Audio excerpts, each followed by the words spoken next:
ஒரு நேரம் இருந்துச்சு கருப்பு புர்கா மட்டும்தான் இருக்கும். வண்ண வண்ண புர்காக்கள் மிகுதமாக அங்கொன்று இங்கொன்றுமாக தென்படலாமே தவிர பரவலாக கருப்பு புர்காக்களை பார்க்க முடியாது. ஆனால் இன்றைக்கு வண்ண புர்காக்கள், கலர் ஹிஜாபுகள் சகஜமாகிவிட்ட காலத்தை நாம் பார்க்கிறோம். பரவலாக எல்லாருமே கலர் ஹிஜாபு போடுறாங்க. இது குறித்த ஒரு சர்ச்சையும் கூட சமூகத்திலே உண்டு. ஹிஜாப் அப்படிங்கிறது கருப்பு நிறத்துல தான் இருக்கணுமா, இல்ல கலர் புர்கா போடலாமா? மார்க்க அறிஞர்களுக்கு மத்தியில் இது விஷயத்திலே கருத்து வேறுபாடு இருந்தாலும் கூட சொல்கிற தீர்வு என்னவென்றால், முடிவு கருப்பு தான் போடணும் என்று இல்லை, கலர் ஹிஜாபும் அணியலாம், தவறு கிடையாது.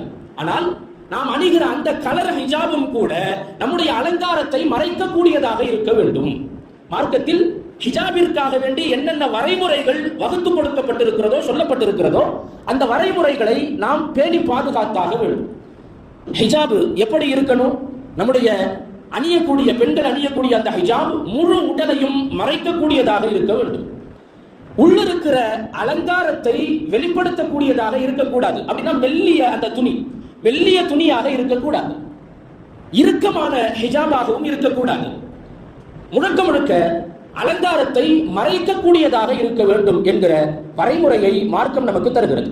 அதனால பரவலாக கருப்பு ஹிஜாபை சிறந்ததாக சொல்லப்படுவதற்கு காரணம், அலங்காரத்தை மறைத்தல் என்கிற விஷயத்தில் கருப்பு கலர் அப்படிங்கிறது மிக பொருத்தமானது. பொதுவாக ஒரு இடத்துல எல்லாமே கருப்பு ஆடை அணிந்தவர்களாக, ஹிஜாப் அணிந்தவர்களாக இருந்தால் அது எந்த விதமான அலங்காரத்தையும் வெளிப்படுத்தாது. அதனால கருப்பு ஹிஜாப் சிறந்ததுன்னு சொல்லுவாங்களே தவிர கலர் அணியக்கூடாதுன்னு இல்லை, அணியலாம். ஆனாலும் அது இந்த வரைமுறைகளுக்கு உட்பட்டதாக இருக்க வேண்டும்.